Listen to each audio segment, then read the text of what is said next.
From JBS Studios in Greater New York, this is the JBS News Update with Teisha Bader. I'm Teisha Bader with the JBS News Update for Wednesday, December the 13th, 2023. 10 IDF soldiers, including 2 senior officers, were killed in heavy fighting in Gaza yesterday. 9 of them during a fierce battle and Hamas ambush in Shajaya, east of Gaza City, one of the deadliest single days of the ground operation. They are 23-year-old Major Ro'i Meldasi, 23-year-old Major Moshe Avram Bar-On, 22-year-old Captain Liel Chayo, 19-year-old Sergeant Achia Daskal, 19-year-old Sergeant Eran Aloni, 26-year-old Major Ben Shelley, 20-year-old Sergeant First Class Rom Hecht, 35-year-old Lieutenant Colonel Tomer Greenberg, and 44-year-old Colonel Yitzhak Ben Basat, the most senior IDF officer to have been killed in the IDF ground operation against Hamas in Gaza since the start of the operation. 19-year-old Staff Sergeant Oriya Yaakov was killed in separate fighting in northern Gaza.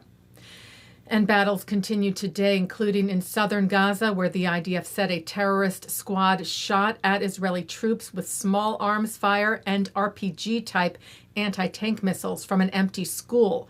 The troops responded and killed the terrorists, also locating an underground combat complex, the IDF said, in the area of the school.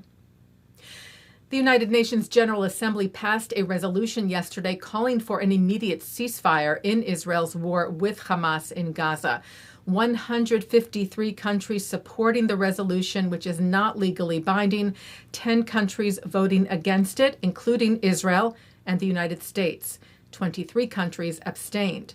The resolution also calls for the release of all the hostages, but it makes no mention at all of terror group Hamas, who kidnapped and is holding the hostages, and who perpetrated the October 7th massacre. 2 amendments from the United States and from Austria making specific reference to Hamas were voted down before the resolution passed.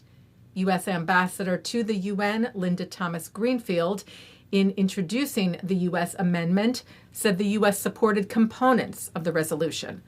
But here's what else we support. We support speaking out with one voice to condemn Hamas for its terrorist actions on October 7th. Why is that so hard? To say unequivocally that murdering babies and gunning down parents in front of their children is horrific, that burning down houses while families shelter inside and taking civilians hostage is abhorrent. It's why today the United States is proposing an amendment that unequivocally rejects and condemns these atrocities. And we urge all members to vote yes and declare that what happened on October 7th is intolerable, period. This is the bare minimum, and it should not be that difficult.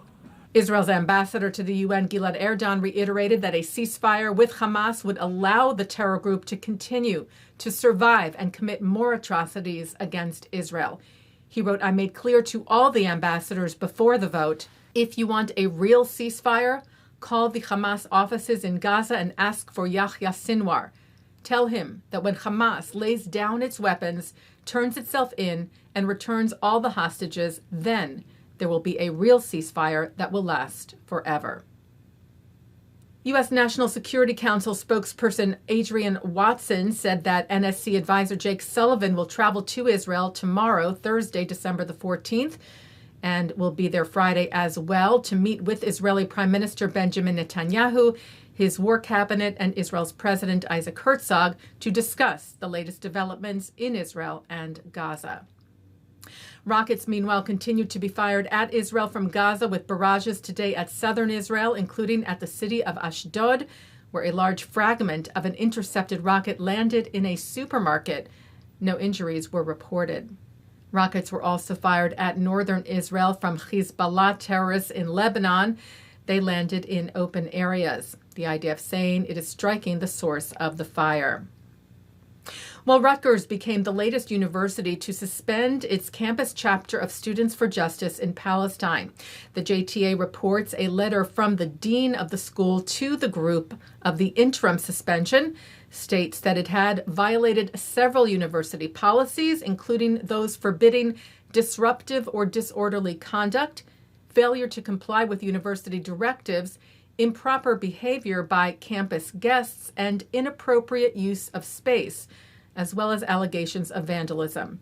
The Anti-Defamation League's New York, New Jersey office lauded the action, saying there must continue to be consequences when conduct crosses the line on campus.